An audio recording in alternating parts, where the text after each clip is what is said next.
And joining us to discuss the tensions over Greenland, we welcome Kervin Aucoin. Good to have you with us this morning, Kervin.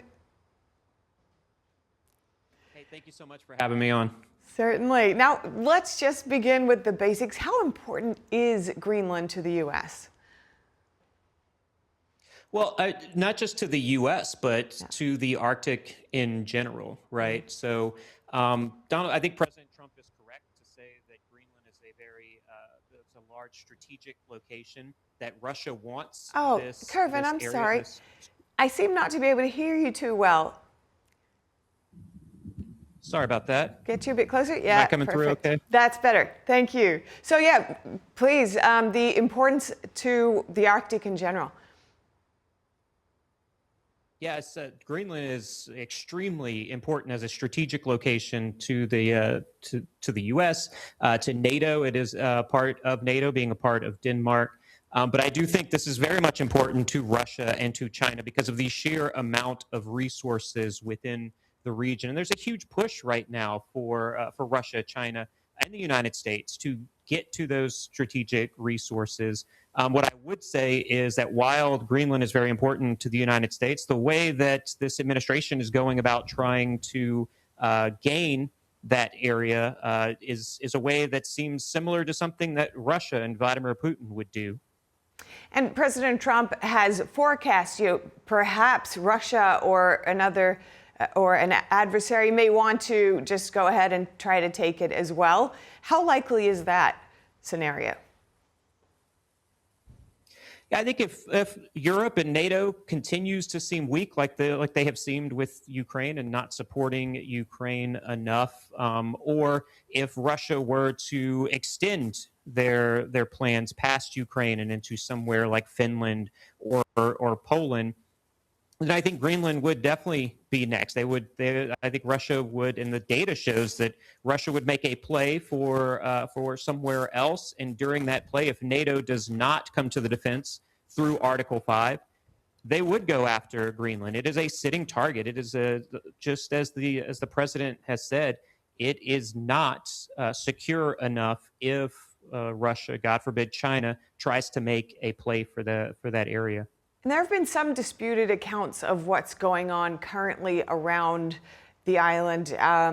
Obviously, President Trump has been saying that Chinese and Russian ships are already encircling it, among other levels of influence. How do you see it? What's the evidence pointing to? Well, the evidence shows that there are assets in the region, both Russian and Chinese assets. I don't know if encircling is the term that I would use here.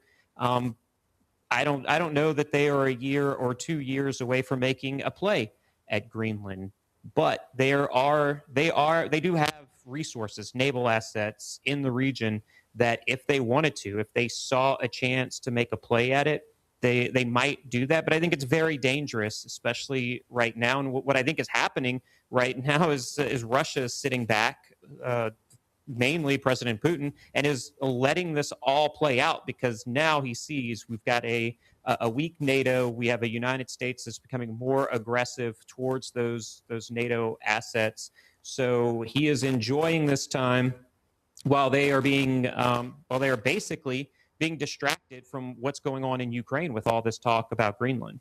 No, that's a fair point.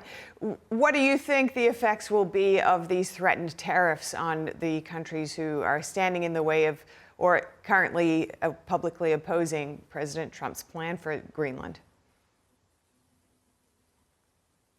Well, what always bothers me is we have a ton of leaders in Europe and within the United States who want to go back and forth on levying tariffs on each other that really do not affect the leaders and the wealthy in those countries. And it affects your regular people on the ground there from those countries. So they will continue to levy these attacks through tariffs, through economic warfare. And that's going to hurt the people of those countries. And I think that's going to hurt. I think it's going to hurt the Republicans and the Trump administration in elections coming up soon. And it's going to hurt European leaders in elections that are coming up soon as well.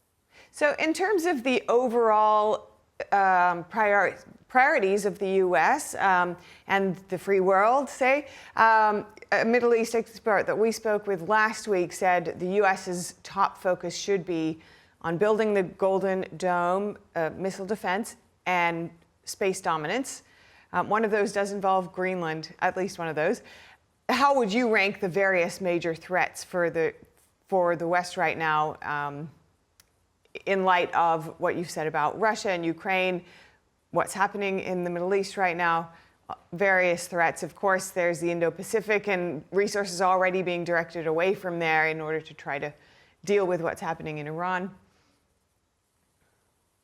Oh yeah, that's a great question. So what's the biggest threat to the currently to the West? I would say is a more aggressive Russia, because that is on the doorsteps of Western Europe.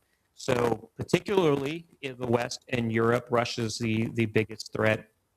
I think China is the biggest threat to the United States economically, militarily. This is a peer adversary that is getting into the region. That's why we saw what we saw in Venezuela recently with the removal of President Maduro. This is all aimed at China, right? So China's into the Arctic in Greenland. I would agree that that space is that next frontier and that major dangerous point where Russia and China are trying to gain an advantage. And oh, by the way, there is a U.S. base in Greenland, and it is a Space Force base in Greenland. I think that is what the United States and the Trump administration should be doing, is reinforcing that U.S. military base there and increasing their space, whether it's space exploration or space defense, through what you mentioned, through the Golden Dome. And so in your view, are you saying that the U.S. may not need to own Greenland to build up Trump's Golden Dome missile shield?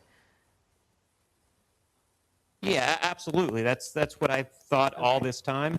I understand the strategic value of Greenland, but I also understand the strategic value of working with your partners.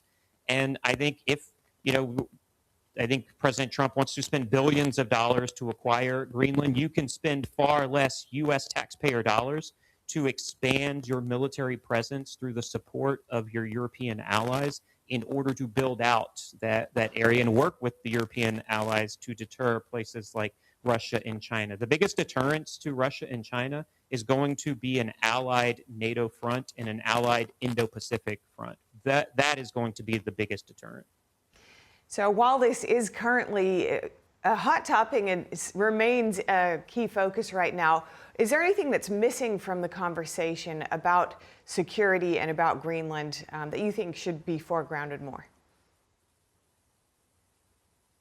Yeah, I think not enough people are talking about the resources that are within Greenland that can be shared among allied nations. And then I do think there's a lot of talk about Russia and that Russia being too aggressive, and not enough talk about what China is trying to do in the region there and how to deter those adversaries from actually making a play onto the land. And the last thing I'll say is, let's let the people of Greenland decide what they want to do. And that's not just that's not just to President Trump or the United States. I'm talking to Denmark as well. Look, we're trying to move away from this age of colonialism that people want to talk about right now, and Denmark does not get brought up in that a lot.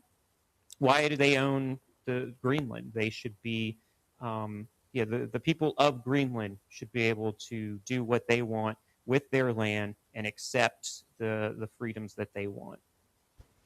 Well, it's great to hear your thoughts on this morning and your expertise weighing in on this. It's always good to have your insights. Thank you so much. Kervin Aucoin, the host of the This Week Explained podcast. Thank you.